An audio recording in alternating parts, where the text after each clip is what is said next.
Well, good morning. It is Saturday, May 30th. I am Heather E. Clausen, a pastor of Bethel Lutheran Church and the United Methodist Church, both in Herman, Minnesota.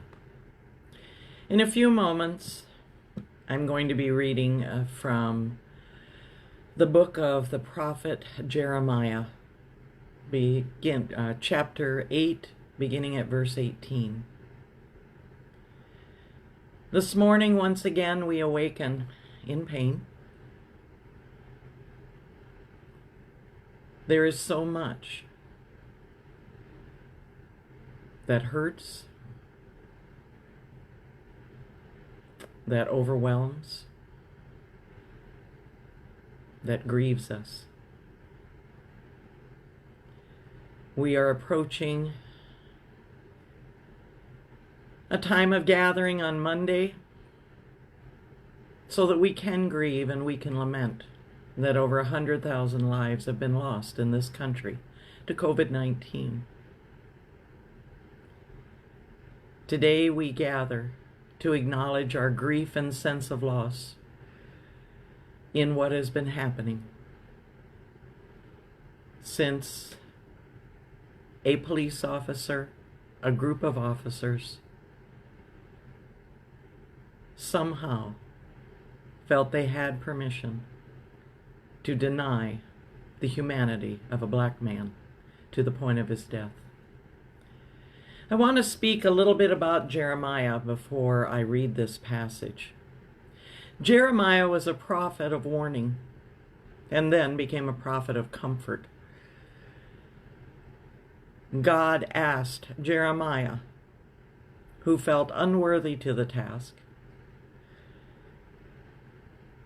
to try to warn the people, to try to help them understand what was going to happen if things didn't change.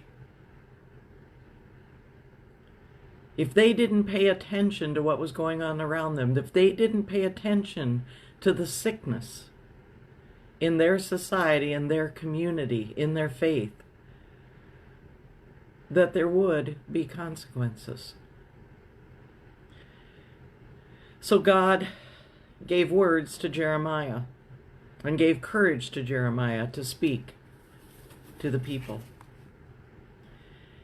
And he spoke to them of the judgment coming if they didn't transform their way of living, if they continued as they were, leaving themselves vulnerable to the forces gathering around Judah. He also reminded them that all nations are accountable to God.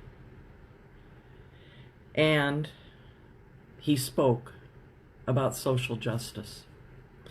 He spoke about the way that Judah was exploiting the poor and disregarding their needs.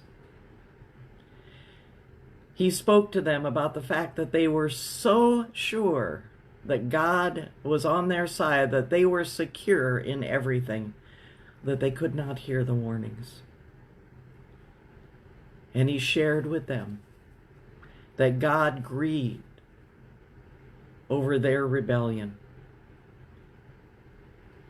And it makes you wonder, how are we grieving God today? And he spoke of their idolatry. And I think, what gods have we put before the one God today? You know, Karl Barth, many, many years ago, wrote that we needed to read the Bible, read with the Bible in one hand and the newspaper in the other. Let's share these words this morning from chapter 8 of the book of Jeremiah. My joy is gone. Grief is upon me, my heart is sick. Hark, the cry of my poor people from far and wide in the land. Is the Lord not in Zion? Is her king not in her? Why have they provoked me to anger with their images, with their foreign idols? The harvest is past, the summer is ended, and we are not saved. For the hurt of my poor people I am hurt. I mourn, and dismay has taken hold of me. Is there no balm in Gilead? Is there no physician there? Why then has the health of my poor people not been restored? Well, many of you may have heard in that moment the words of a hymn. The hymn is called "There is a Balm in Gilead." There is a balm in Gilead to make the wounded whole. There is a balm in Gilead to heal a sin-sick soul. Well, I don't know about you, but I can guess your soul hurts on many levels. We are seeing the violence in Minneapolis, and right in this moment our governor is speaking. And one of the things he is going to speak to is the evidence coming forward now that there are white supremacists who have come with the intention of burning the black community down. We want peace restored. We want our people to be safe. We want our law enforcement to be safe. And we need to also want change. Jeremiah spoke of warning that when we allow sickness to continue in our society, in our souls, in our spirits, in our hearts, that things happen because the healing has not been taken as the primary goal.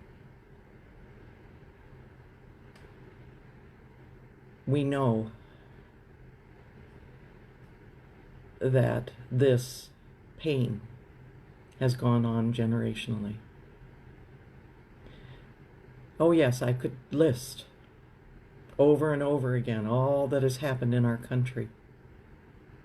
To the time in 1921 when a group of white citizens in a community did not like the black community, and they marched and destroyed it. Businesses, homes, churches. It has been a pain for so long. And we also know on the other side that we are dealing with the reality of this COVID-19. It's a fearful time, and it's a painful time. When Jeremiah spoke of the balm in Gilead, there actually was a real thing. In Gilead, there was a scented ointment that was used as medicine. But it does speak to the larger provision of healing and hope that God can provide. And you know, God is going to choose who God chooses to speak through. And over these months, with the COVID-19, we have spent a lot of our time trying to sort which voices speak in that way. It is the same now with the unrest and the violence and the pain and the horror of the death of George Floyd and so many others. Once again, we need to pay attention to which voices are the ones that speak to what God intends. We also have to name and claim our pain and our sorrow. I said yesterday I support the protesters. I do. I think we have to acknowledge that change needs to happen. Sadly, people who earnestly want to stand up for the loss of life, want to stand up for the societal changes that need to happen, are joined by those whose agenda is quite different. to bring hurt and harm, to continue to draw others to support the practices, the policies, the attitudes that have brought all this about. Yes, there is a balm. There is the work that God is doing. Yesterday, to watch all those people who showed up to help clean up. To watch that one street in Minneapolis, or St. Paul, I'm not sure, but I think in Minneapolis, that was lined with bags of groceries so people could pick up food, because they have lost their stores. They have lost their pharmacy. Many of those who live in that part of Minnesota rely on public transportation if they have to go out of the areas in which they live right now because it's unsafe. That is not running. There are people who knew that and provided groceries. It's not going to take one step to bring about this healing. It's not going to take one movement to end COVID-19.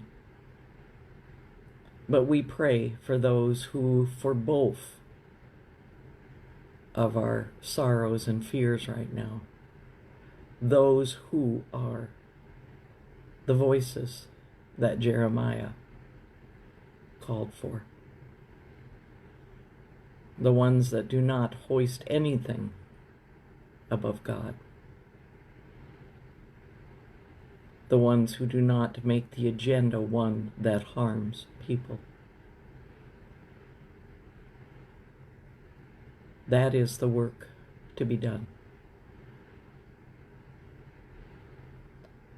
God is a God of justice.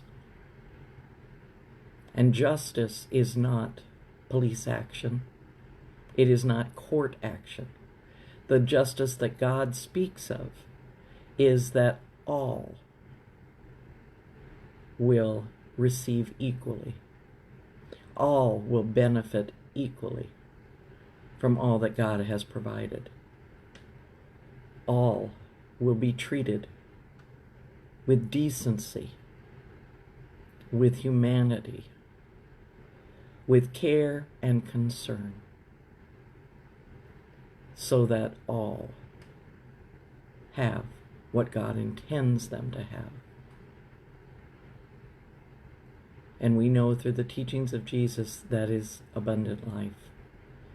Not life where we have everything we want or everything that we could consider, but that our needs will be met, that we can live in harmony and peace, and that we can see one another as God sees.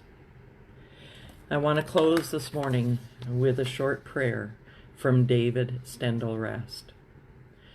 You, the one from whom all different paths all of us have come, to whom on different paths all of us are going, make strong in our hearts what unites us. Build bridges across all that divides us. United, make us rejoice in our diversity. At one in our witness to your peace, a rainbow to your glory. Amen.